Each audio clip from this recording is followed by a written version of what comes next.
today here. So all honored guests that are here as well, thank you so much for attending. If we could open with a pledge. I pledge allegiance to the flag of the United States of America and to the republic for which it stands, one nation, under God, indivisible, with liberty and justice for all. Thank you. I could do the roll call.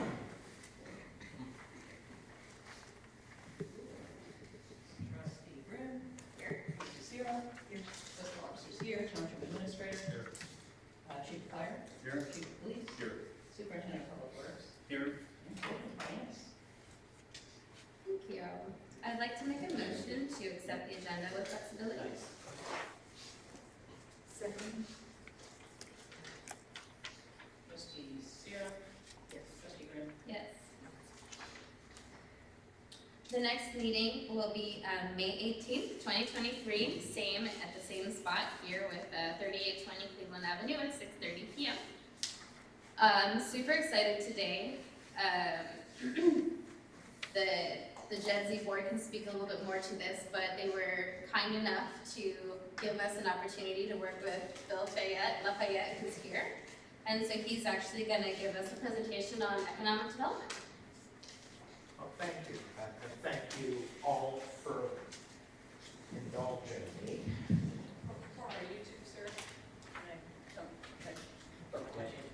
All right, well, maybe I should use the podium.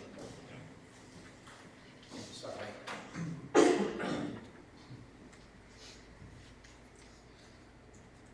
So my analysis of Clinton Township is in two parts. The first part analyzes demographic and economic conditions in the township. That should help you sell the township for development. The second part discusses township economic development, summarizes the current state of affairs, and makes some modest recommendations. That's the part I'm going to focus on in this talk. Oh, thank you. So that is the part that I'm going to focus on in this talk, although I'm going to bring up a few of the first part results also. I broke the township in two in both reports because of the significant demographic and economic differences in the east and west parts of the township. That means that township totals obscure the details of local conditions because they're so different. This is difficult, quite frankly, with the Census Bureau data that I used in the first report. The township totals themselves are estimates, and the breakdowns between east and west are not perfect. I explain in the report how I did that. But the purpose of these different estimates is just to really give you a general idea of the differences. The township breakdown is much easier with the economic development analysis. I'll talk about that in a bit. So I'm going to, as I say, be focusing on the economic development report. But let me start by briefly sharing a few of the key findings from the first report. Clinton Township offers a diverse housing stock at a number of price points. Detached housing is the majority of East Clinton stock. Apartments dominate in the west. Some of those apartments are relatively new with high rents. Their proximity to campus makes them appealing to young professionals. The relatively small size of detached houses makes them appealing to the increasing number of empty nesters. West Clinton residents tend to be older than average. East Clinton residents tend to be younger than average. Estimated household income is significantly less than Franklin County.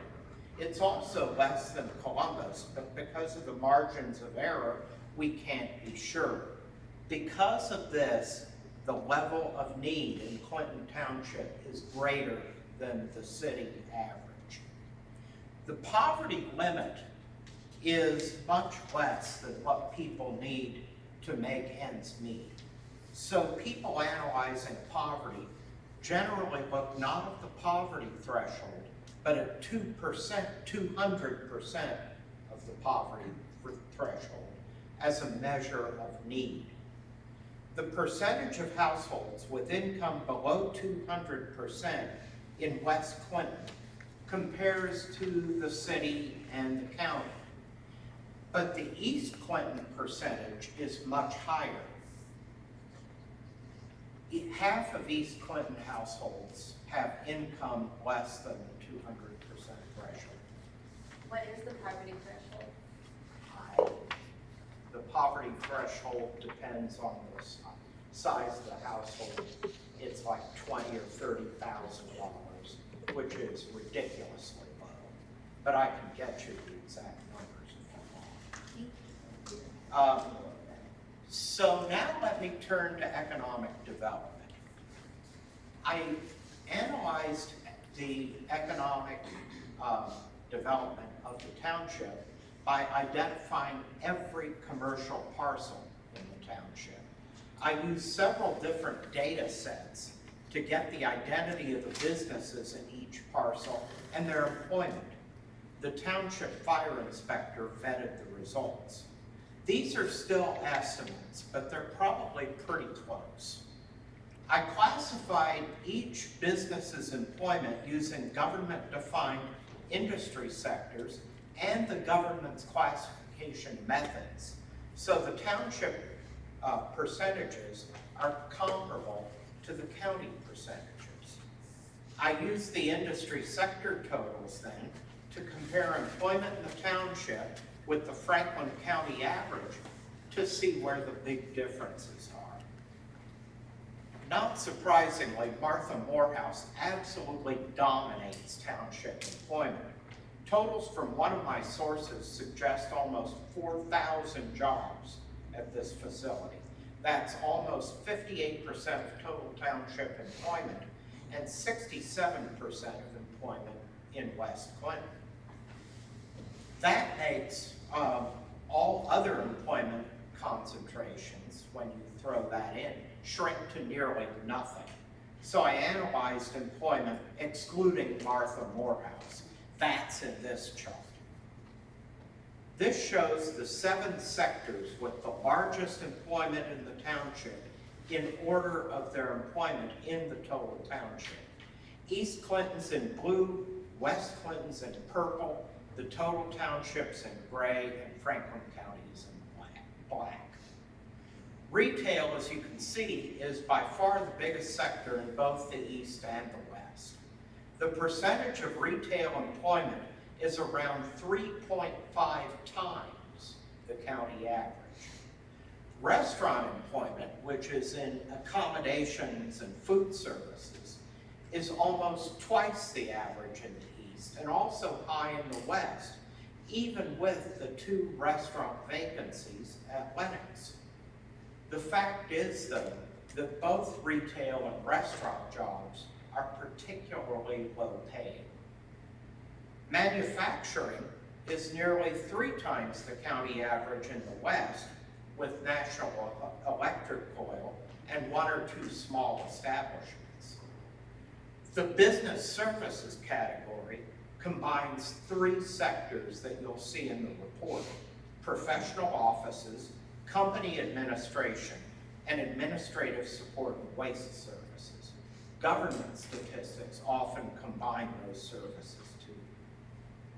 This is the 3rd largest sector in the township, but employment in this sector is only slightly more than half the county percentage. It's the county's largest sector, with 17% of total employment. Other services, as the name implies, is a miscellaneous category. Both parts of the township are above average, but the focus is different. The office space in West Clinton attracts social, business, and professional organizations. Religious organizations and auto repair services dominating the east. Wholesale is higher than average in Clinton Township, but only because of West Clinton's employment that's more than twice the county average. Once you pull Martha Morehouse out of healthcare and social assistance, the concentration that you have left is less than half the county average. This sector includes daycare centers, which are part of this employment in both the east and west parts of the township. Now, let me spend a minute or two talking about one manufacturing facility in particular, and that's Connect Housing Blocks. When I last looked, there were 32 jobs at that facility, and it's small, but it represents one of the township's and the whole area's biggest opportunities. This business could bring hundreds of jobs to the township, and it's likely to have a disproportionate benefit to your residents. A couple years ago, I did an analysis of the road fitness plant and warehouse in Milo Grogan for a big city and county-funded study of the economics of tax incentives that I did. I found that 3 times as many road employees live in the surrounding zip code as you would expect. That's consistent with what people found with developments like this in other economically challenged areas. So Connect Housing Blocks could wind up being a huge benefit to East Clinton residents.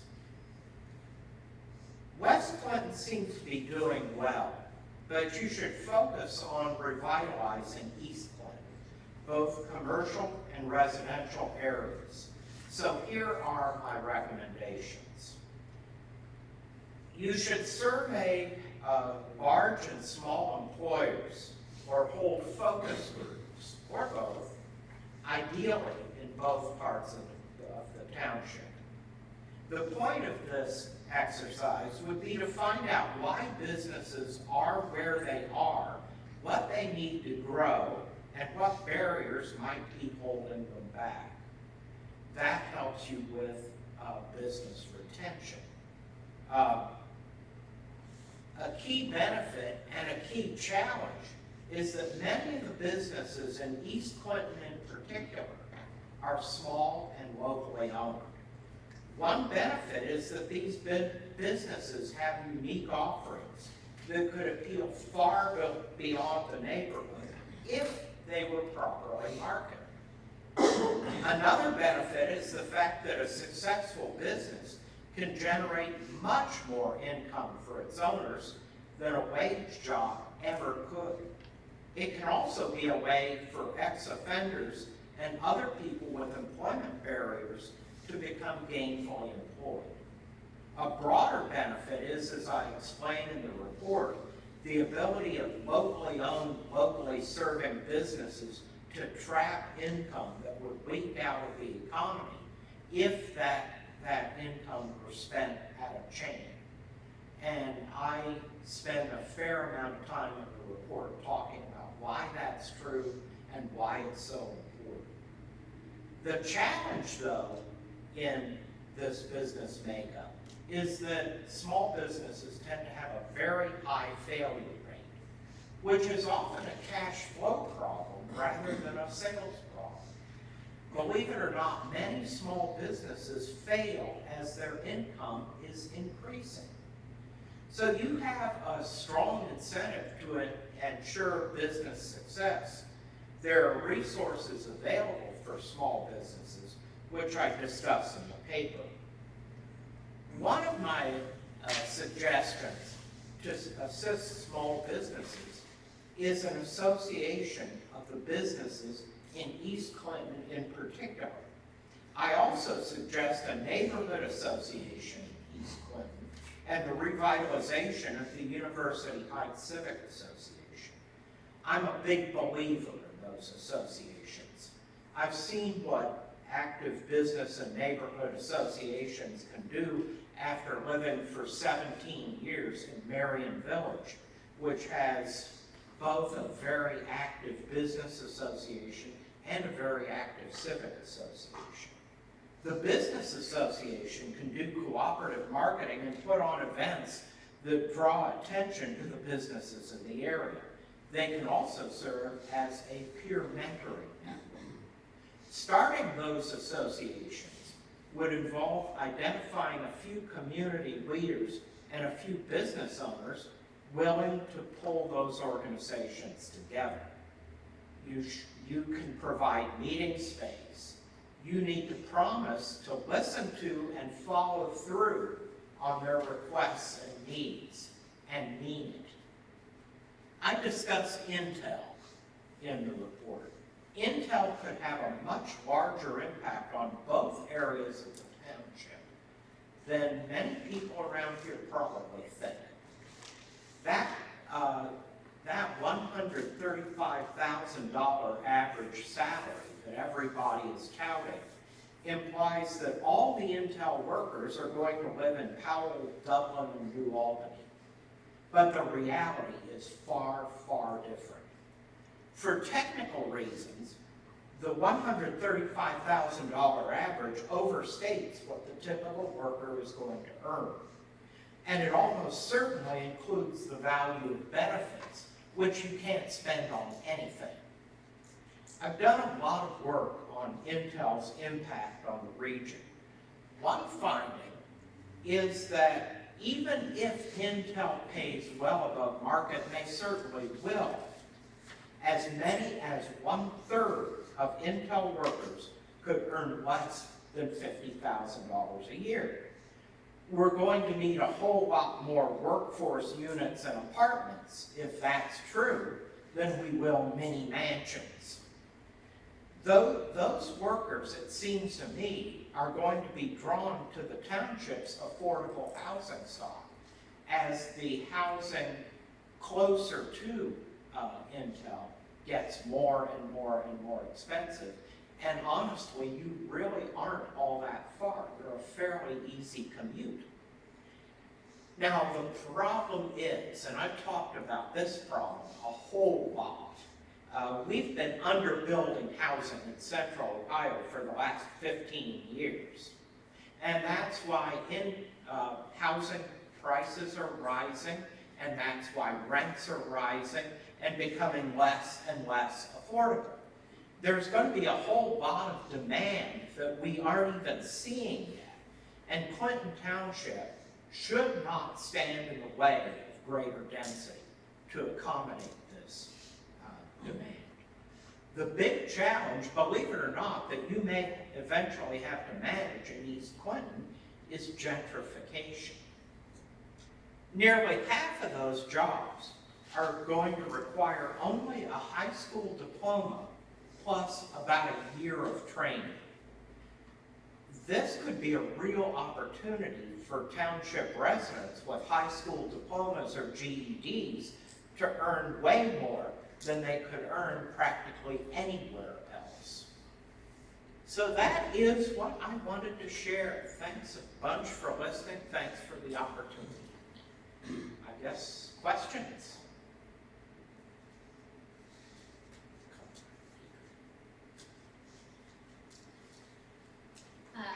Do you know when Intel will be here? They're saying 2025. 2025. And I need to take my microphone. A lot of your article addresses beautification. Mm-hmm. One of the things that we've been talking about is beautification, creating we used to have a beautification award that we would give.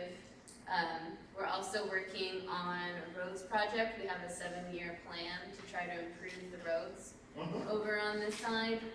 And the previous trustee who did the beautification project, I don't know if you know much about Springfield, but he based it off of what Springfield is. I was born in Springfield. So if you do know it, what do you think is the most successful thing about it, and how should we go about doing that? Well, let me say I was born in Springfield, but I left in 1981. But beautification increases property values. And certainly streetscape improvements are helpful. When I was in Marion, just before I moved to Marion Village in 2003, they tore up the sidewalks on South 4th Street where I used to live and put in these really nice sidewalks with brick accents. That sort of thing really, really helps. Street plantings, street trees where you can. Facade improvements are important. So those kinds of things. That's one of the pushes that Trustee Sierra has been doing a lot of over the years, and it's definitely been noticeable. I Good. appreciate the work that you've been doing there. And the beautification board, we actually talked about this in one of my economics classes. When you beautify your house, you spend a whole lot of money doing it. And you have what are called spillover benefits, where your neighbors benefit also. So less is spent on beautification than is really justified given the impact on the entire neighborhood. 40 to 60% of the value of a given house is a function of its neighborhood. And so by giving that award, you help to what's called internalize that externality. So those are important, and you should start them up again. Well, I've got two things actually I wanted to ask you about. One is don't fight density. So I hear that when and if an area is going to be developed and an apartment is what's planned, that's a good thing from your perspective. I'm wondering what if anything does that mean in purely residential neighborhoods that are landlocked? It's not, you're not saying anything about changing zoning or overlays or anything like that that would increase density in already established areas, right? No. Okay. I would like to see housing on undeveloped parcels on, say, Westerville Road. How much are we building this year? 4 on vacant lots. Excellent. Yeah. Let me turn back to that amazing thing that you said about most small businesses fail because of cash flow. Mm-hmm. Usually as their sales are going up. Mm-hmm. So obviously we can't go out there and like bail them out, but so I'm thinking that this is where the business association provides coaching on the resources that are available to help them at that point, right? Yeah, there is an amazing amount of resources available to small businesses, but nobody knows about them. Right. When I started my business 12 years ago, my first stop was the Small Business Resource Center. And the only reason why I knew it even existed is that they shared space with us when I was working in the Columbus Chamber. But they're tremendously helpful. Is it possible to, like, who would be, I don't know if this would be a question for you or to Matt, but who would we talk to about bringing whoever those companies are to the township so that we can advertise those resources to small businesses? Do we know? Well, you could certainly reach out to the Small Business Development Center in Columbus Day. I believe it's at 315 Cleveland. But there's also the Small Business Administration, which actually funds the Small Business Development Center, which is why all their services are free. And then the public library has an amazing amount of stuff too that can be very helpful. But what I would do is start with the SBDC. The Small Business Development Center at Columbus State. Yeah. Thank you. Can we go back to gentrification for a minute? So I think that I think that what I heard was if we can provide residents, say some of those residents live right below the poverty line, for example, if we can provide residents with opportunities to seek and access the training for these $50,000 jobs at Intel, that is one way that we keep our residents in their homes longer. Yeah, certainly. That's it. That's it.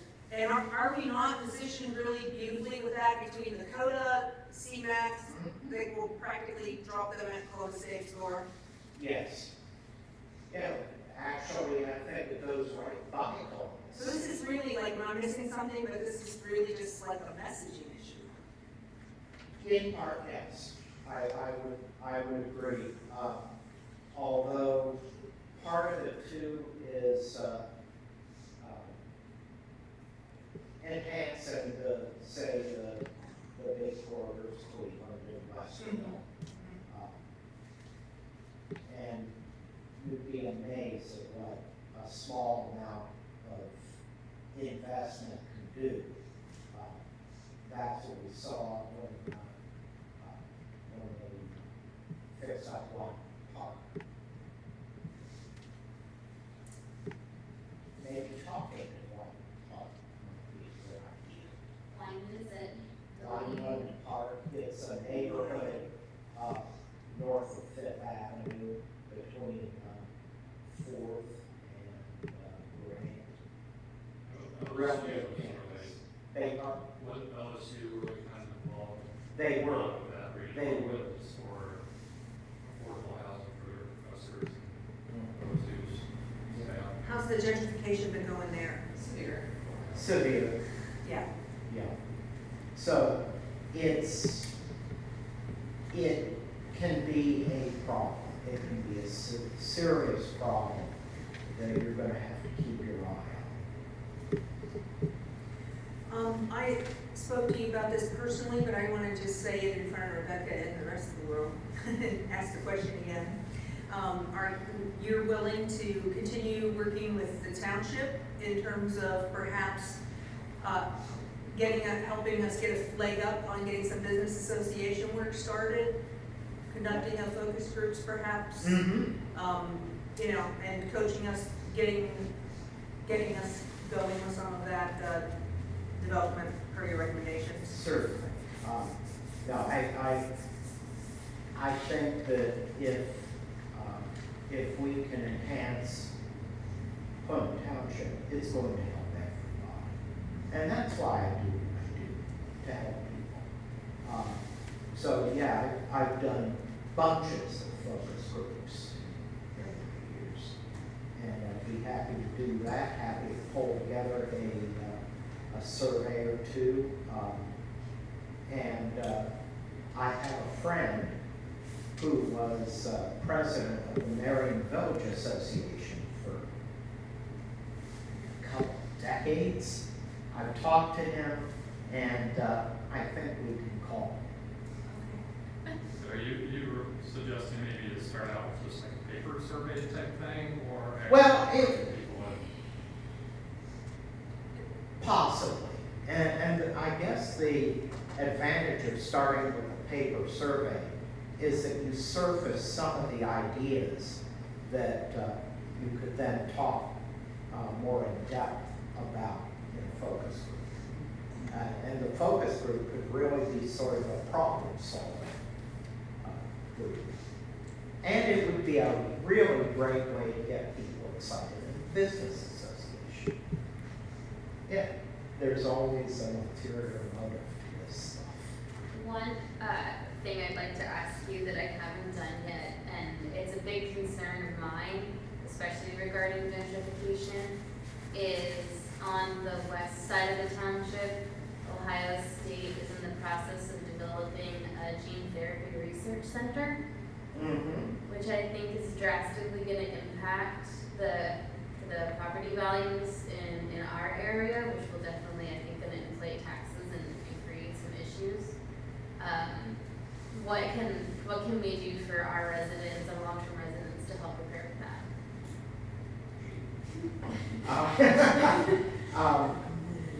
It's a big one. Yeah, well, there is the limitation on the increase in taxes. I suppose if things work out, there would be funds to help people, maybe grants to help them with their taxes. I don't know if that's even legal, but I don't see why not. And then, I guess kind of a follow-up question is, there's a lot of development that's happening, or that's in planning or in process, in thought, if you will. Over there, the Northwest Corridor, they're planning on working on the gene therapy building, all those apartments that are going up. I'm kind of, this is a silly question, but should we put sidewalks in our neighborhood? Like what kind of other things, they're very close together houses. It's not like we Yes. have a lot to do. It's not like we can really widen the streets in any way, shape, or form. I used to walk through that neighborhood a lot, so I know it well. From a streetscape a street view, just like for our neighborhood, what kind of things should we be thinking about over there as we prepare for all of this growth? Just to make sure that I'm worried about traffic going through, I'm worried about, there's just, I think a lot is gonna be changing over there in the next 10 years, and I wanna help the township be prepared for it. Well, I'm kind of thinking about that neighborhood. I wonder if there's a way, Hess Boulevard is the through street. Yeah, that's gonna be a big problem, I think. And I wonder if there's a way to close off one end. Close it off. Yeah. You'd have to look at a map to see how inconvenient that would be for the residents, but that would certainly prevent through traffic. They've done that a lot in various Columbus neighborhoods. I would definitely want to survey the community about that Definitely. before we did that decision, but I'm a little looking for faces. another thing that I had thought about, Clintonville put in these, Rain garden? yeah, the rain gardens Yeah, to make it one way and then put the rain gardens in, so it's kind of hard to like get through, but the problem with that is where do you do it? Because of all the houses that are there, there's no sidewalks, there's no like right. separation, so I didn't know what that would look like either. Yeah, I don't either. I'm not a planner. And there are several rain gardens in Louisville that don't have sidewalks, neighborhood-wise. Okay. So that it is doable. They have two different types, one that comes out into the street and another one that actually goes into the front yards. So there are different types that can be looked at, but if you're looking for the slowing down of traffic, the ones that extend out into the street probably would be the ones that do that. Since we have speed bumps over there, obviously we'd have to work around those and Hess specifically. And those bump outs can be a real problem. They did bump outs on South 4th Street, and they planted trees, and the trees were forever getting knocked over. So, I'm not sure that's the best. These are all like native planting, like low flowers, type things that are big trees. You know, you have, I think, yeah, you've used Ohio State's architecture school before. You could engage them That's a good idea. thinking through some of this stuff. And one of the sort of pie in the sky suggestions that I made in the report is knock on Ohio State's door. Just say, look at all this marvelous work that you did in Wineland Park. Wouldn't you perhaps be interested in helping us a little bit too? I've been wanting to ask you about the John Glenn School. It seems like a big resource, and that all of those who used to be in Clinton Townships, there's obviously a cool historical connection there. But I'm very disappointed in most of OSU's development. as I haven't seen a successful way to not gentrify and do development, so I know it's not an easy question, but looked it up, like in the Great East and Wyman Park and OSU is involved in all of those efforts. So I know that the intention is not to gentrify, but it seems to always end up happening, Yeah. even under OSU's efforts. And then there's Nationwide and Old Oaks, Yeah, Nationwide Children's and Old Oaks. yeah, and the Church for All People is very Yeah, out there trying to help administer grants and so on, so. yeah. So do you have any thoughts about the John Glenn School specifically, or anything at OSU? I was thinking like interns and doing surveys. Oh, yeah. Basically every other year, so Yeah. we'll get started with something internal. But as we start this new outreach, sort of finding businesses that we're gonna do this in a different way. I teach a master's capstone class at the Glenn College. Oh, I didn't know that. In the summer, not this summer. though. Clinton Township Capstone Project. I tell you. And so what happens is there are these students who come in and they're looking for projects to do. And the only requirement really is that the project be weighted enough to go for a semester. And wind up with basically an academic kind of paper. Got plenty of those. Yeah. But beyond that, you know, that might be a possibility too, although I'm not going to be in front of that class at once until summer 24. Yeah. I did have one more question, and this is just my ignorance. I'm not familiar with the University Heights Civic Association. Is that different from UVC? It's just a He didn't. Oh, so like revitalizing the UVCA is basically what you're talking about? You have University Heights, it's university. Oh, okay, all right, It's just, okay, yeah. Yes. Yeah, I think I was thinking of Cleveland for some reason. I feel like some people here are very happy to hear that and super excited about that kind of an initiative, so. Well, if there are people in the room who are excited about the initiative, perhaps you all could get it started. Well, we have one on the west side, we just haven't been able to have meetings for the last few years because of the COVID stuff and all. Yeah. And we don't have any place to meet over there right now. Oh, you know you could meet at a library. Pardon? You can meet at a library. And there's, I won't get people to go to the library because the closest library is Grandview, and people are not gonna go there to meet. In the summertime, we can meet at the shelter house, but we have nowhere to meet in the wintertime. Thank you so much. I really do appreciate all of this. I'm excited about our continued partnership and trying to help this beautiful township here. Me too. thanks. So thank you for your So, time. Thanks a million. We should, I guess, have a board conversation about economic development. Well, maybe I should stick around for this.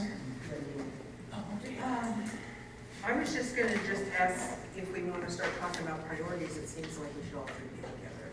I agree. Want to bump it forward? Yeah, one thing I did want to throw out there though is we had sort of had a conversation about, you said something about meeting space, and so I think we had had a conversation about trying to revamp the 999 chambers and maybe make it a little bit more meeting friendly, and maybe like a bigger space if we have larger groups that want to meet on that side of the township. That might be, because we have this beautiful meeting space, but I don't know, we had kind of mentioned it, and so I just kind of wanted to throw it out. I had as a mentioned that I possibility. brought it up years ago when we were talking about construction here. I guess I'm only hesitant at the moment because I'm feeling like we've got an awful lot of plates spinning in terms of big projects right now, between the road plan, this new economic development stuff, and the way to start.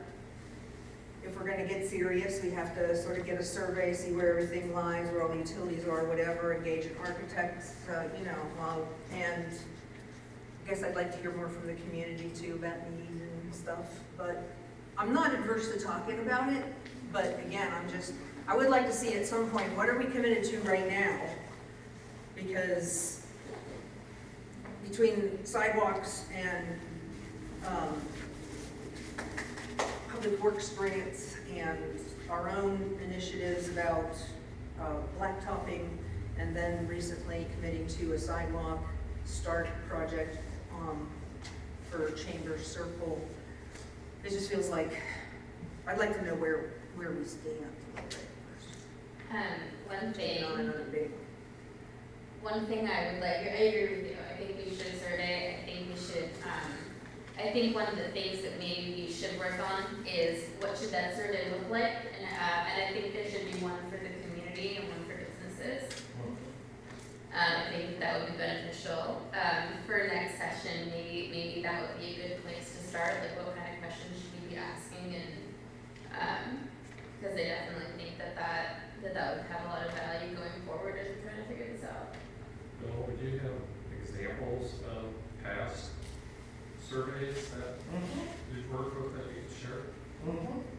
And in September of every year, I started hosting a fiscal forum here. It's technically citizen participatory budgeting. I realized that I'd like to actually invite businesses to that in some capacity, because they pay a lot to the income tax. Because this board every year sort of has to decide what they're going to do with their income tax. So that's a survey I've done so far in person, sort of sticker voting. You don't have to pick one, you can sort of put your chips in various buckets. But the other thing I'm pretty serious about as a Jersey board member is researching microgrids, because with us losing power last summer, had a pretty bad effect in my residence, and so that is something that's happening across the country. It's happening in spots of Columbus. Do you know anything about microgrids? I'm sorry, no. All right, but I'm just bringing that up as a point of economic resiliency. So I'm hoping to have the Jersey board fund that with their monies. I don't know, Jane, how you feel about it, but maybe if we can have a couple of samples that we can talk through with the next meeting, so that we can start the survey process. How do you feel about that? Sure. Okay. I think it could be, just add on, part of the conversation on economic development. Is that the first thing we want to do? And let's take a look at some examples. And, yeah, I'd like to get all of us here for it. Are you looking at surveys for business and residents right now, or just one or the other? Both. Do you have to have surveys for residents as well? I could probably dig some. Okay. Well, thank you. The next item on the agenda is, like a monthly, I've been kind of throwing this idea out there of having a food truck, again, kind of towards economic development over at NECO. Just to kind of add an additional type of like experience for people, and kind of to make the culture over there a little bit more quirky and fun, just to have some sort of a food truck. Matt had reached out and Bob Hodge, who's the Senior Vice President and General Manager. He, when I first initiated the conversation, his first thought was no, but he said he's definitely open for the conversation. So, we can maybe establish a time where we can set up a call with them to kind of further discuss what your thoughts were. I was thinking it was on more of an evening thing after talking to you recently, if you were thinking more in the afternoon. So, he definitely seems to be open to the conversation. well, what I would really like is a Clinton Township Farmers Market. I don't know if with you, and from like an economic development section, I think that would bring attention to our township and what we offer. But I thought we would start with food trucks, just because I want to see what kind of traffic we can actually generate. And I just thought NECO was a good spot. The only awkward thing about NECO is their fence, so people have to go around the fence to get there. But that was definitely just kind of some ideas that we've had out there. So, Jane, do you think it's worth having if I set up a conversation with them? Do you think that's worth it? I think it's an interesting idea. I'm curious about what the township's role is in that. I mean, we're just sort of facilitating a conversation between a property owner who's open to the idea and then some private vendors, and the relationship is really between them, right? All right, I'd like it to be labeled, you know, like a Clinton Township food truck event, something, that way at least people will get more awareness of who we are. Maybe review this like a sponsorship. Yeah, I say have your meeting, thanks. see what you find out. And so I guess that brings us to number 9. And then call Julie and then call Karma. Yes, then call Julie and then call Otarma and see what we think. So, a resolution to proceed under ORC 505.86 of the declaration to remove the unsafe, insecure, or structurally defective structures located at 3806 Walford Street in Clinton Township, Franklin County, Ohio. Second, Trustee Sierra? yes. Trustee Graham? Yes. Just maybe to step in real quick, code compliance quickly, has provided some photographs for you guys. So I'll probably just turn it over to Dan or Briefly, since early March, we have received several complaints about the property and the general lack of upkeep. I went over there, and there were some people that were living on the property, ostensibly with permission from the property owner. Although the property owner passed away about almost 4 years ago, and none of the relatives have ever stepped forward to change the title or take ownership or have a deed in their name. I researched it a little further. There's 2 tax liens that have been filed against the property. A collection agency in Cleveland area purchased the 2021 and the 2022 tax bill that was owed. The police department was called out with some of the people. There was a camper over there that had been rolled in. They cut the fence. And there were some issues over there. They were just fighting over a generator, and there was I believe a knife and a hatchet that was in the police report, and there was a person arrested there. Those people have all since left, but they tore the front doors off the house. They had a Ford station wagon in the driveway that they took sawzall and cut it apart. The only thing left is the frame and the engine, and the body parts are laying strewn around the whole property. It's just been in very poor condition. And fortunately, I got the fire inspector, Mr. Feldman, to go over, and he looked at it and said that he deemed it as an unsafe structure that cannot be inhabited. And based on all those conditions, we reached out to our legal people, and Julie is here to discuss that, to move forward with. Originally, I was thinking we'd clean it up and board it, but the more we looked at it, because of the structural concerns, that's why we're asking to move forward, just to have the home and garage torn down and a general cleaning of the entire property. And this is just the first step. After this, we have to post it, and there's still a 20-day process. So we'll have to, the resolution authorizes Matt to get a title search. And we'll have to send notice to the property owner, which that'll be an interesting process considering there are some issues. But the property owner, any lien holders, as Dan mentioned, there are some tax liens. It just notifies the parties in interest saying, this is what the board's adopted this resolution, they intend to proceed. You have the opportunity to request a hearing if you so choose. If we hear anything from someone, or if they request a hearing, obviously we'll kind of proceed down that route. In the event they don't request a hearing, the next step would be after sending the notice and the time frame runs out, the board would adopt a second resolution authorizing the removal of the structure. And at that point, staff would line that up. I believe in the past when we've gone through this process, the township has used COCIC, and they'll take care of removing the structure free of cost, or generally free of cost. At least it's been a few years. I assume that this is still the case, but that's the general process. This is just, as Matt said, the first step.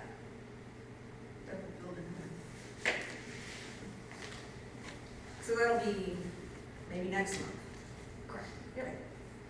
We're trying to phase it because with the trustees meeting, I will say this now, the first Thursday of June, July, and August, only one meeting a month. For those 3 months, we're trying to phase it so that the timing would fall with those meetings. as well.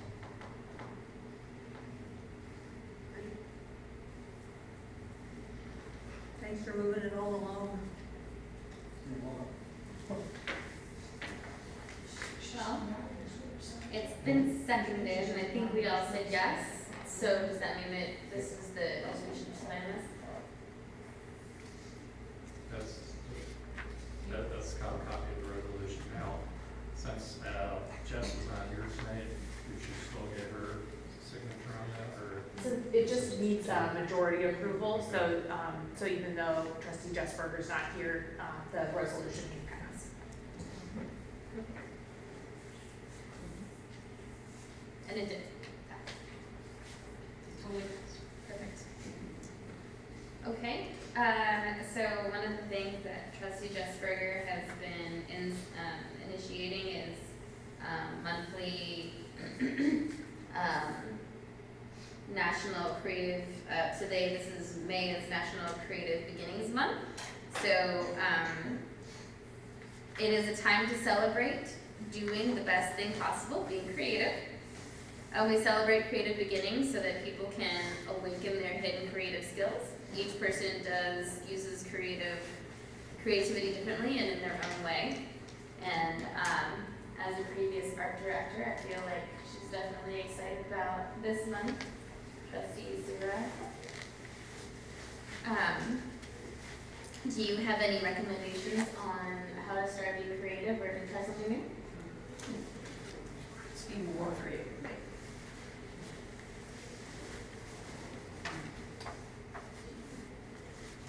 Next time you want to give me the worm up. You surprised me with art director, I'm like, what? Art teacher. Art teacher.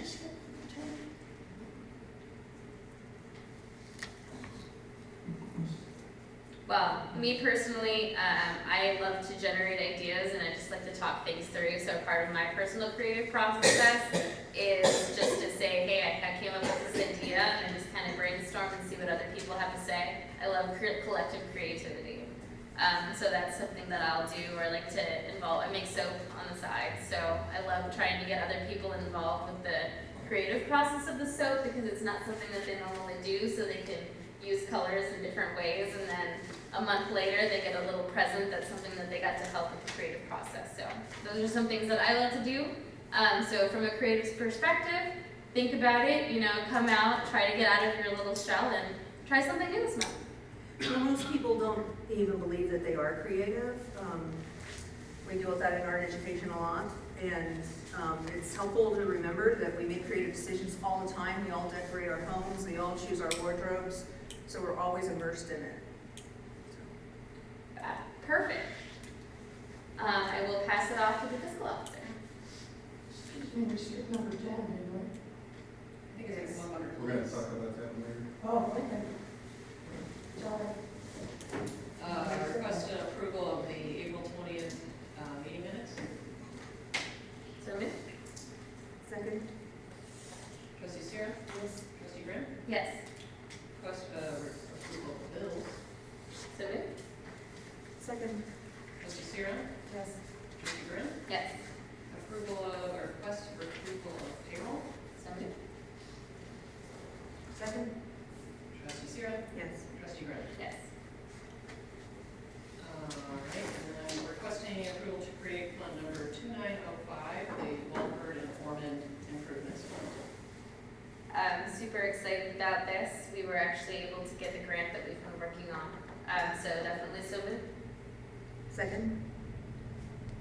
I'm sorry about the order of things, I feel like I'm stealing Public Works thunder there, but Mr. Medley, Superintendent will speak more to that in his section. Approval to transfer $85,000 from the general fund. We need a vote. Oh, I'm sorry. Trustee Sierra? Yes. Trustee Grimm? Yes.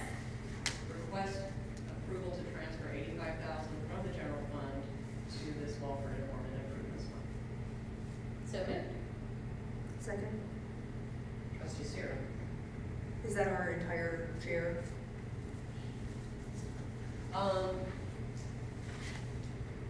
To get it started, the board needs to discuss how you want to pay back, I think, $155,000. That we can pay that back as up to 10 years at 0% interest. But for now, to you even get started, we have an $85,000 obligation. And later you all will need to help me figure out how you want to pay back $155,000. So, You look like, I don't know if you were wanting to jump in there or something, Mr. Manning. I couldn't read your, Yeah. you were just looking for the amount? You want the rundown on it. The 85,000 is our initial contribution. The county is going to eat their, I think it's 20-some thousand for their engineering costs. The county will absorb that fund. That'll leave $51,358 will be the grant. That's the amount that we'll receive as a grant. But then we'll have $155,000 we need to pay over this, on a loan, a 0% interest on it. Then once we get that, the formal, after July 1st, we need to decide what the year we want to pay on that loan. Once we finally get the final numbers, because that 155, I'm assuming, can be adjusted depending on what that's a cost. the cost, the Yeah. actual cost. This is all estimated cost. Yeah. But we know we're on the hook for the 85,000, then the balance after the 51,000 in the grant. Thank you. So you're ready for the roll call? Trustee Sierra? Yes. Trustee Brennan? Yes. And this will alleviate a larger, about $500,000 project north of Paris that was approved a month and a half ago. What was just granted, this Foreman thing, will alleviate about 40 to 50,000 of that capital project. So kind of literally has to overlap the project, it's all good. It's great we got the grant. So we'll talk more about budget stuff in the next meeting, May 18th. But I'm really glad that I have fiscal assistance support, because she's helping me sort of forecast what's going to happen. And it's great that Mr. Middleton and Matt were able to help us get that. That's all I have. Thank you. Moving on to committee and team reports. So for the Clinton Township Community Health Action Team, the April 28th free produce market, we had 11,000 pounds of food distributed to 478 people. We also conducted our last Clinton Township Fairs event on the 29th, which was really well attended with a lot of resources here. The women's self-defense class had over 20 participants, so we're pretty happy with that. I was also. I attended. It was very fun. The event was pretty fantastic. I was gonna appreciate Micah and you and all of the firefighters for putting that whole thing together. It was pretty magical. There was people should go next time. They had a bicycle blender, and you could bicycle and make your own smoothies from the actual cycling that you're doing. That was a pretty cute event, and I am now CPR certified, so that was pretty exciting. 36 and finally got that. I know, kind of embarrassing, but it was really a beautiful event, and I recommend people go next time. And then the anti-violent community box. Is there a women's self-defense class on the west side? There it is, I had that earlier, but May 20th, we're hosting another women's self-defense class on the west side of the township at Station 62 at 1 o'clock in the afternoon. Huh? I can take the class now. And also there's a cleanup project beforehand, right? Correct. We had a legislative going on at 10:30 that morning, meeting at 999 Chambers also. So you can clean and then get your exercise in. Thank you. Health Insurance Committee would just report that we have a meeting forthcoming with our rep, so hopefully we're gonna have some news fairly soon about where things are heading with that. And from the budget committee, just an announcement, next Wednesday, the 10th, there's gonna be a meeting here for the budget meeting, so all are welcome. Going back to those anti-violence community walks, we have the 15th and 22nd, partnering with an organization called Listen Good Youth. We did this once last year. We meet here at 6 o'clock in the evening, walking down and back up Cleveland Avenue. A lot of resources being handed out during the walk, a lot of megaphones, a lot of loud,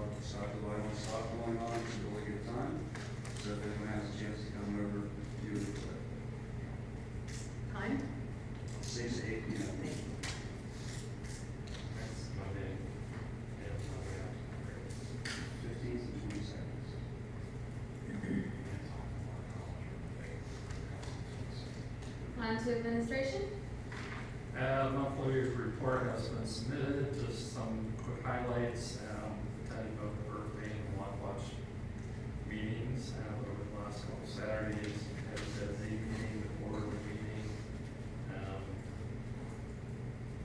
reviewing applications and resumes and everything that have been coming in regards to my future open, position.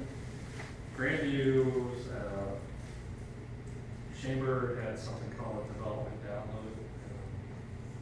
Deb and I both attended that, it was a meeting with Grandview over Arlington, Arlington.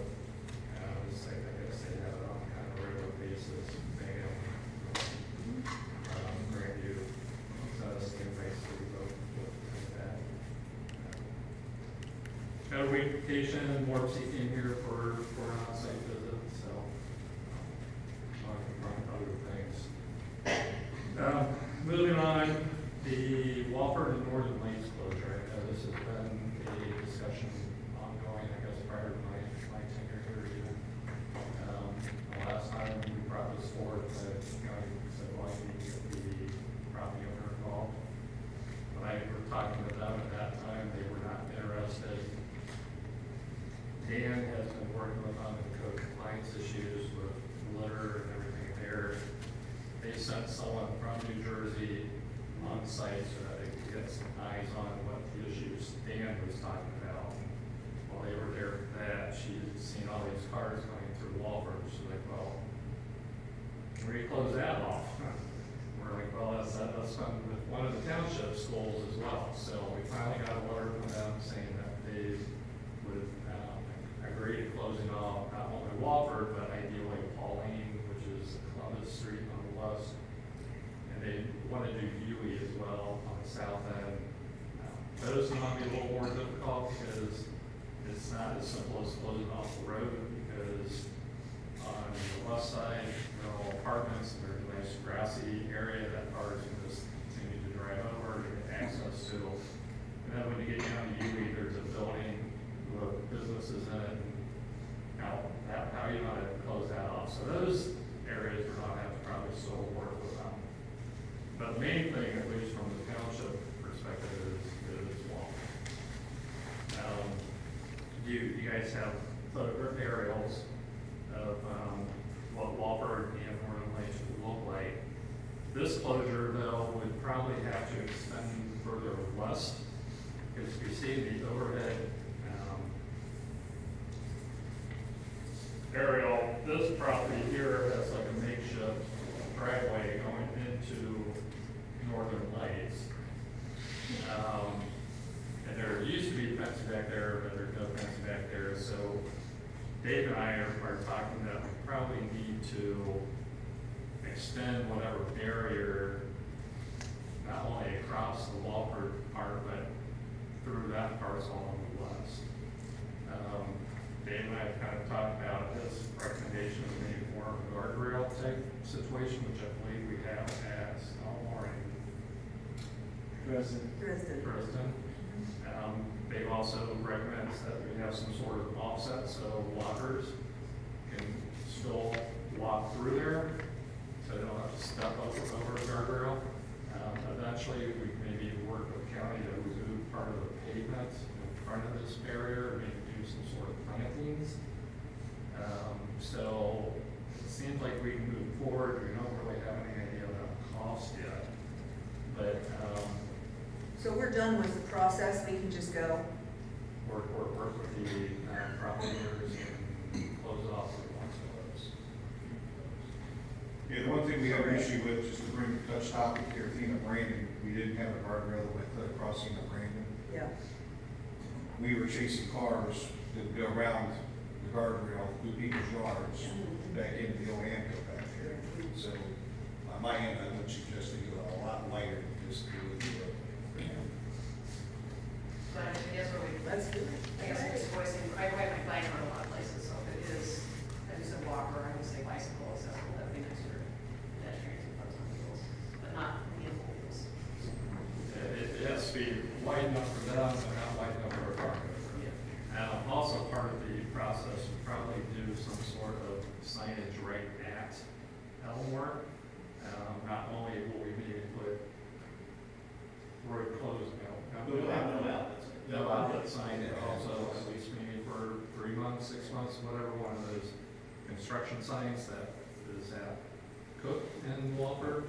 the scene where it closed ahead, so cars don't try to go through, turn around the neighbor's driveways and stuff like that, so. So I guess, with that being said, what would your, as a board, like us to see next to find out cost of what the closure would be, or if it's under $5,000, just go ahead and do it, or? Yeah, if it's under 5,000, we already have that in place, so, Okay. I mean, But it, I'm not expecting a guardrail is gonna be that much. I could be wrong. We had stuff donated in the past where I was doing this, so I don't know if the county, when we reach out with the county, if they'll help assist in this too, I'm not sure. Well, They may have a. if you can go, if you need us, we'll see you again. It's worth a phone call. perfect, all right, we'll move forward with that. Talking to the farmers might be here tonight, so they could hear that. And then last but not least, engineers improvement in alleyways. I had a conversation with Brad Foster from the County Engineer's Office. They're starting a new program. They want to kind of start here in the township to try to do improvements in alleyways, mainly at chip and seal process. And because of Ferris and Walford construction and everything, they've noticed more cars using the alleyways to the north and to the south. So it's a process that the county engineers will actually do themselves, so it's not contracted out to anyone. They were hoping to have some sort of financial support from the township in regards to that. Dave and I met with the fiscal officer and her assistants, and we kind of determined that line item that they would have to come out of. We could maybe do $10,000. I reached out to Brad and told him that dollar amount and not heard back from him, but it's a project that they want to move forward with. So that whole northeast area will get a lot of improvements with Walford Norman, British North Paris, and then alleyways south and north of Paris Road as well. So more to come on that. Well, I guess if we're going to do $10,000, Once the engineer, gives you some communication back, if that works for them, then we could go forward with a purchase order, but it doesn't, I don't know if they're gonna outsource that to a saucer paving or whatever, so I don't know. Internally, okay, so, you're correct, if we're just gonna work by $5,000, we need a PO, but they haven't told you that'll work for them, so once they tell you that'll work for them, then we can present it to the board. so hopefully we'll have something next meeting for that. That's all I'm going to do. Chief Bailey? I've given the board a copy of the monthly report, if you have any questions.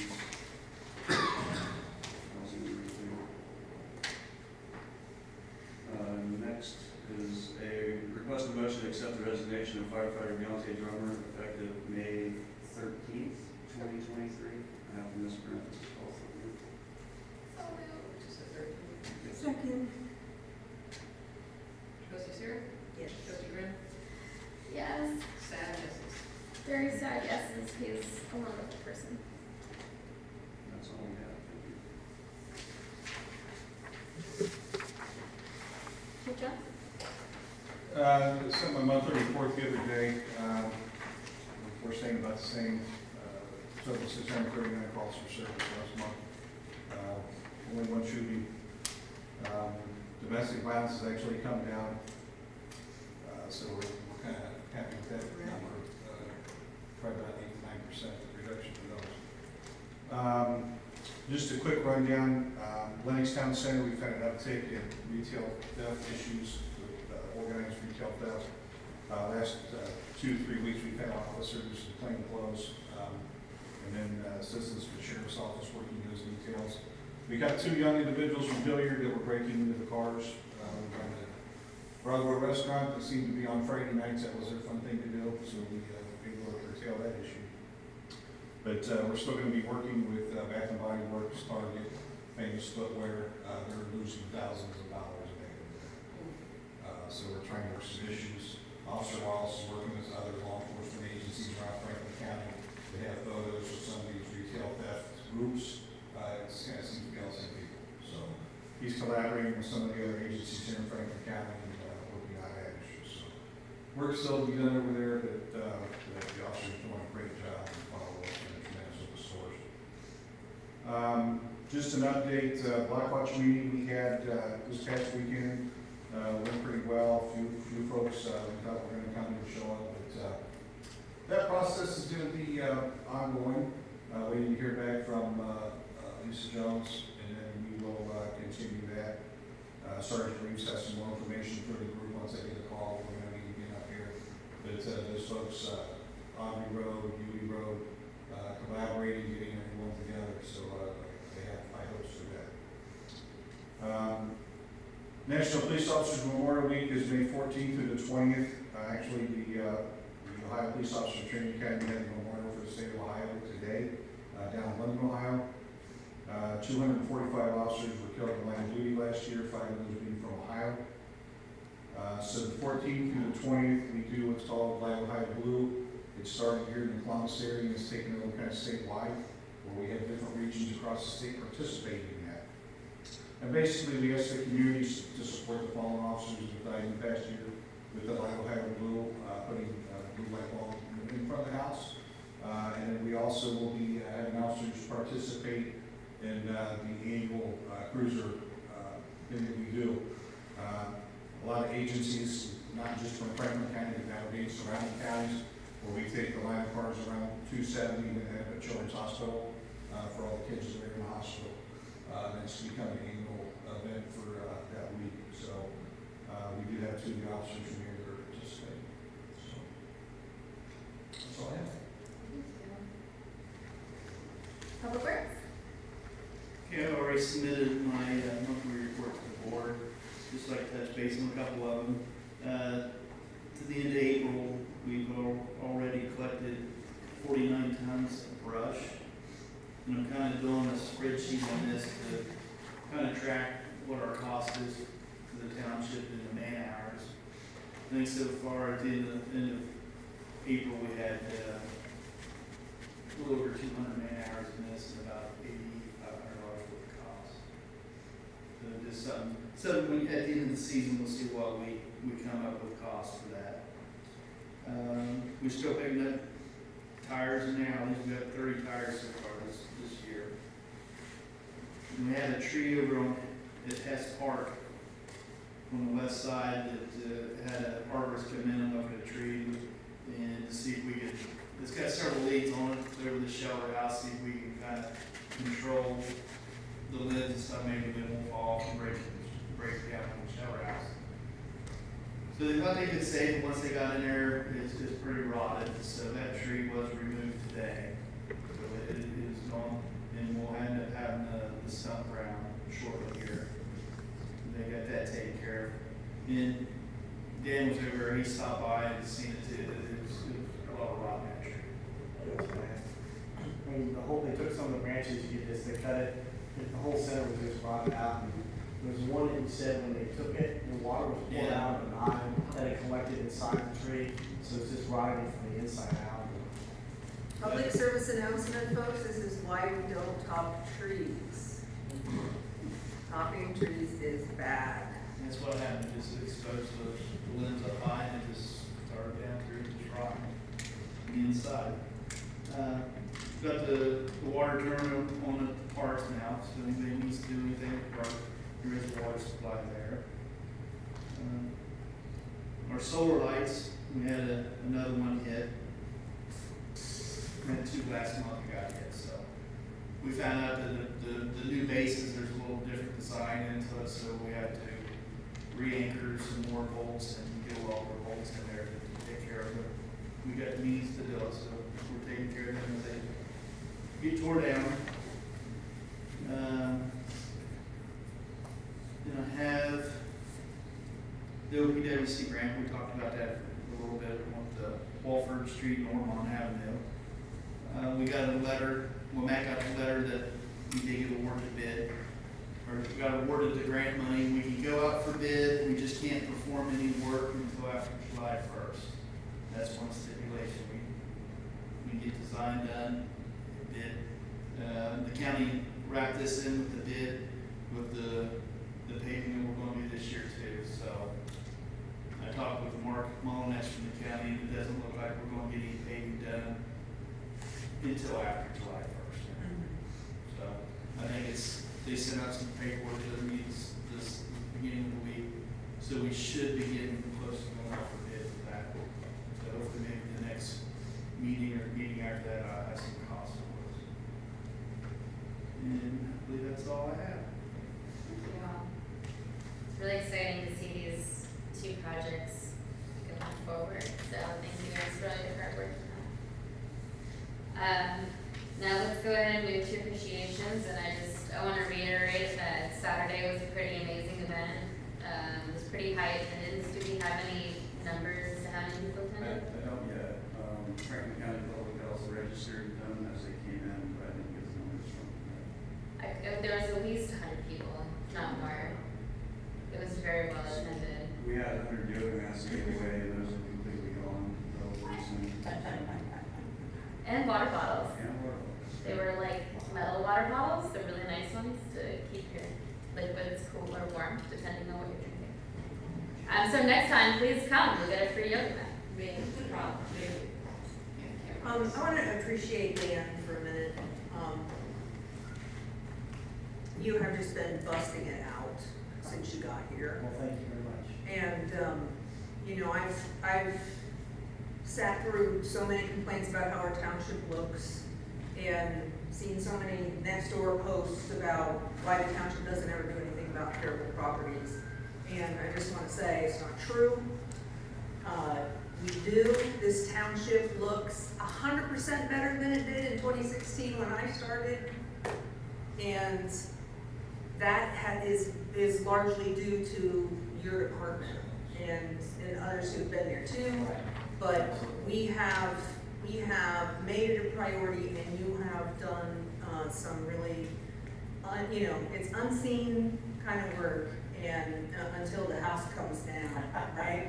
But you're making a big difference, and I appreciate it. Well, thank you very much. I appreciate that very much. And just maybe to build on that, as much as we would like to take care of properties the next day with the residents and everything, there is a process that we have to follow. And unfortunately, that process isn't always quick. So it may look like nothing's happening, but behind the scenes, there's letters going out, meeting with the attorney. So there's a lot of steps that we can follow to do this right. So. Because one of the things that helps me when I'm having some of those conversations is nobody wants to be on the other end of that. Nobody wants to be on the end of the government is gonna come in and mow your grass now because you're not doing it without notice, right? So everybody can relate to that, which is why we have to give notice. So that law's there to protect you too is a really helpful way to have a conversation sometimes. I also just want to appreciate Matt and Dave for all the work. Matt, you've been doing a great job helping us and coaching us through, unfortunately, replacing you. So thank you for all the hard work that you've been doing, and just the two of you trying to prepare the township for us trying to find a new township administrator. It's been wonderful. So thank you both for doing that as well. Bobby? Excuse me, I want to appreciate Dave, excuse me, for clearing up that brush and stuff at the sales entrance to the playground, and all that stuff was taken care of. I didn't check to see if you were able to find a gate for that. There's some more, when I was over there today looking, there's some more, another entrance we need to clean back down. Okay, but I appreciate all that brush, that was a mess out there, and it looks a whole lot better now than it did. And the other thing I just want to mention is, we're, on the west side, we're planning a plant swap on June the 2nd. We were gonna try to do it in May, but I'm gonna be gone and Carol's gonna be gone, so the first we can do is June the 2nd. And it'll be at the shelter house, but I think we decided, what, 10 o'clock? 10 o'clock on June the 2nd, yeah.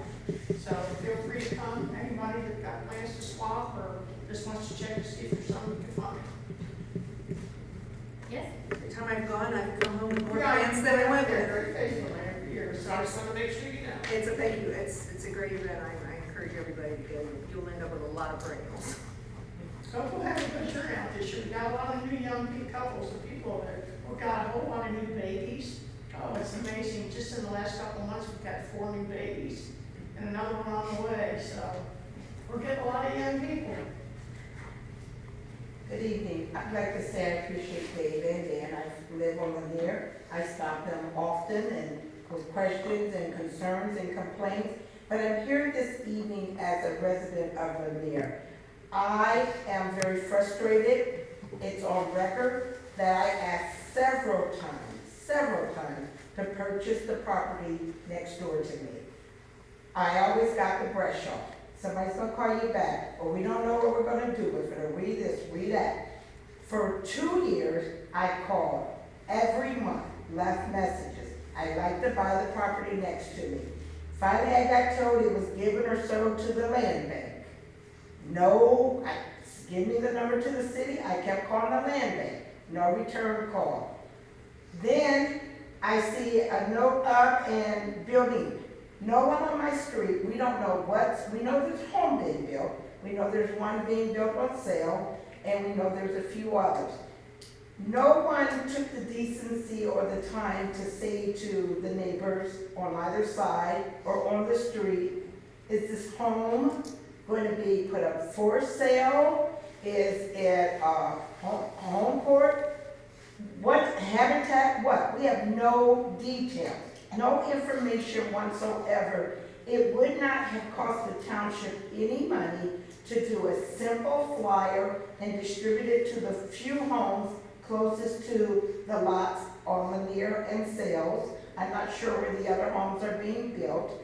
I'm more frustrated because I wanted to buy the land. I wanted to build on the land, and to have been totally ignored as a resident in the township for 20 years was very frustrating. And now to see property going up that I have no idea, we've asked for years what's happening to this field that deads end on our street.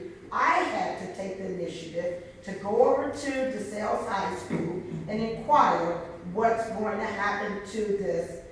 When are you gonna build? Right now the fence has been up there for about 3 years. I'm gonna give the pandemic stopped a lot of stuff. I'm gonna accept that, but we still basically don't have very much knowledge of what's going to happen. And all I was told when I called the township was, what's not ours, it's the city of Columbus. It deads end on your township. So somebody in the township should have some knowledge of what's going to dead end to a township street. So I'm past frustrated, but I'm gonna be a neighborly to whomever moved next door to me. But we should be told what's happening with the brand new homes, because it's gonna increase my property value, great. But I would have liked to have known. And I'm so frustrated that I was not fairly given the opportunity to even inquire about purchasing the land. I just feel like the township showed no care or respect to the simple fact that a current resident wanted to purchase the property.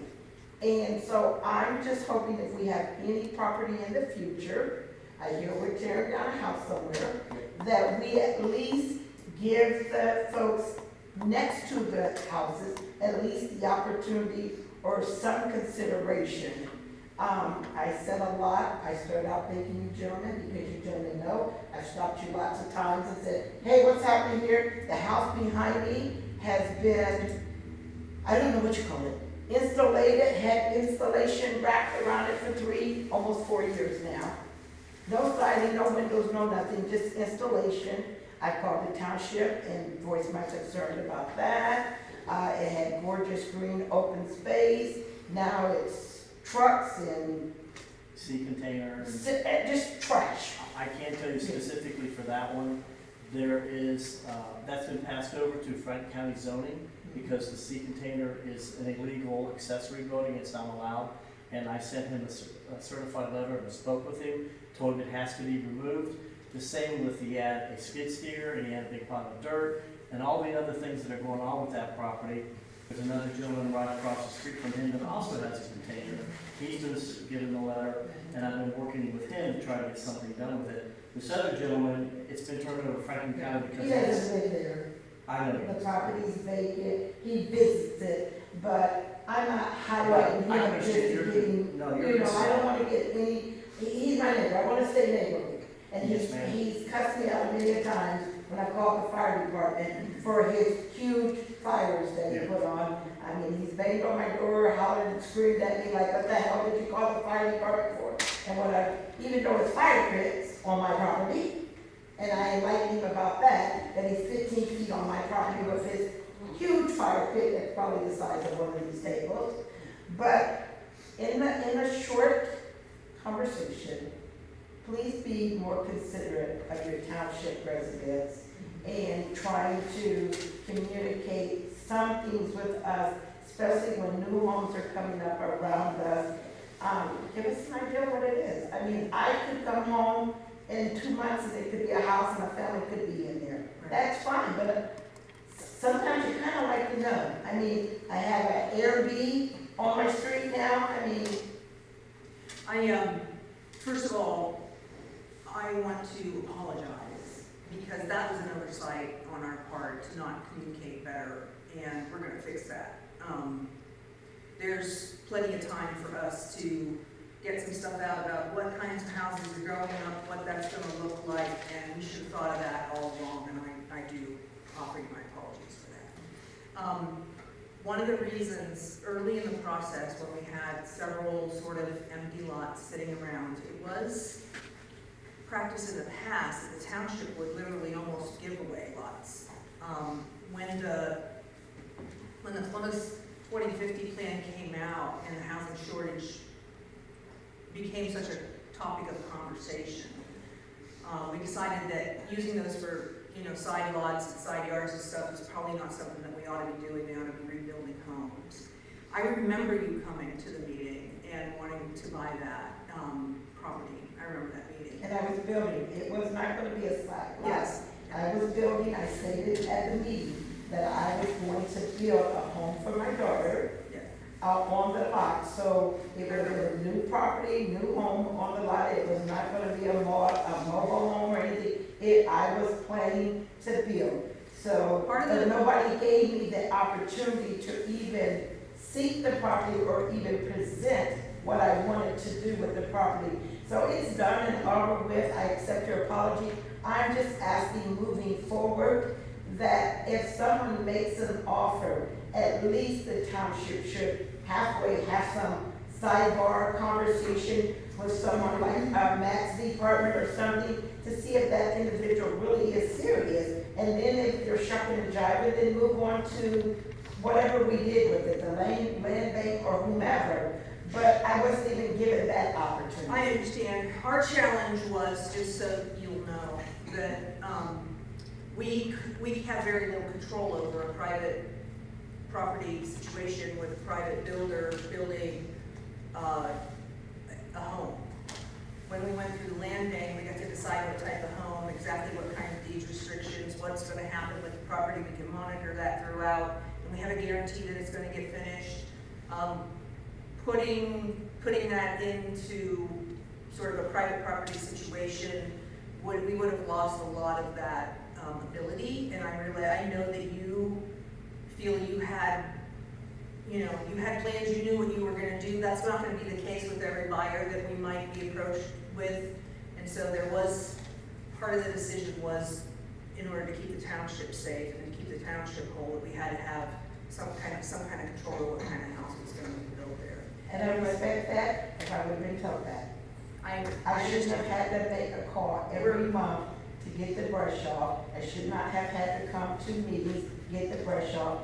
Simply what you just stated should have simply been stated, and I would have said, thank you for that information. I won't keep my hopes up on that, and that's it at that. I agree, and better late than never, I hope. We're gonna get you some information about the house that's gonna be next to her.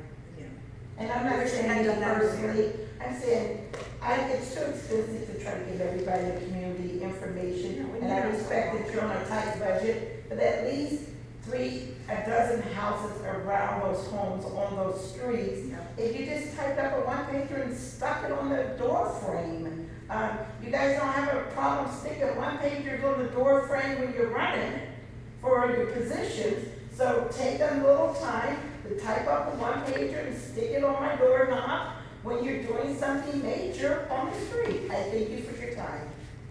Matt, you think that's something that we can work on? I'm gonna reach out to Jake with the COCIC, I thought they were doing that. But seems like apparently nothing did go out, I will get the information from them so that we can put something together. So I personally took it upon myself to call Hartford Homes to inquire what was going up.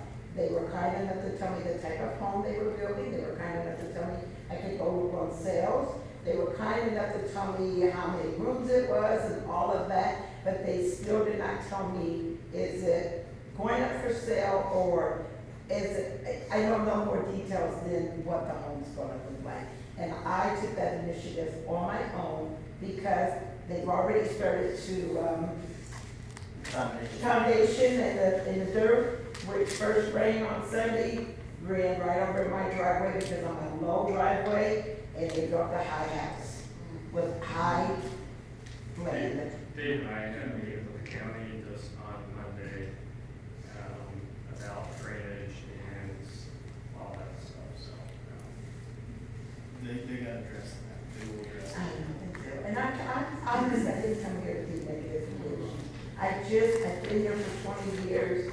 My husband, before he passed, we worked hard, and my neighbor friend here can tell you, I bust my tail to keep a nice property and keep it up. And the whole street on that end of the street is very well kept.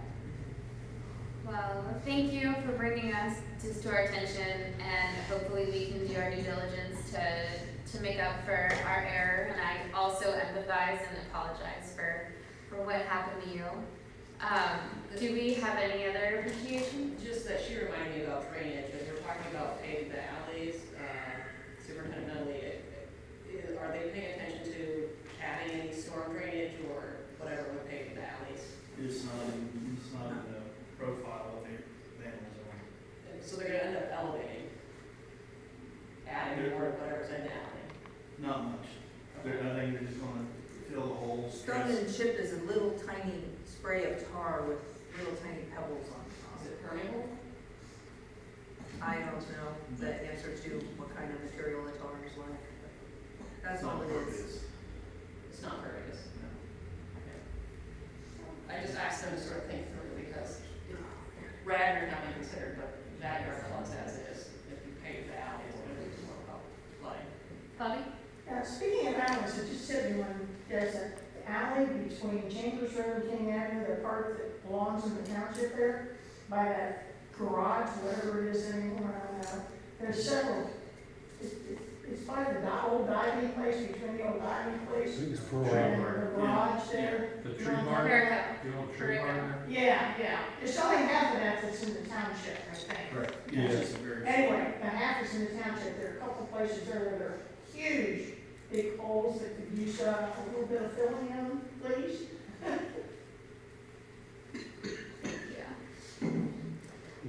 Well, I would like to make a motion. Well, first of all, I do want to thank you all for a very attentive meeting. Before we go into executive session, this has been very enlightening. Thank you all for being vocal, participating, I appreciate it. And if I could real quick, I did talk to the trustee Justberger about tonight. She would like to be here for the second executive session. Unfortunately, she couldn't do it tonight. She said she would be available Tuesday evening for a special meeting if the rest of the board would be available for that. Tuesday. Let's just talk about it in the session. Yeah, I don't know if I'm available. I can't, I have to look at my calendar. We'll talk about it. Yeah. Okay, so just one executive session then. Motion to No, move. I wouldn't say so. Let's do both so that we can have the conversation. Motion to move into executive session pursuant of RC 121.22 for the purpose of considering confidential information related to marketing plans, specific business strategy, trade secrets, and/or personal financial statements of an applicant for economic development assistance to board to negotiations with other political subdivisions respecting requests for economic development assistance. That is to be provided or administered chapter 715 of the revised code. By unanimous quorum, the board may hereby determines the executive session is necessary to protect the possible investment or expenditure of public funds to be made in connection of an economic development project. Second, Trustee Seer, yes. trustee Graham, Yes. do you wanna read the language then for the other topic? Motion to enter an executive session per ORC 121.22G1 to consider the employment of the code employee. Second, Trustee Seer, yes. trustee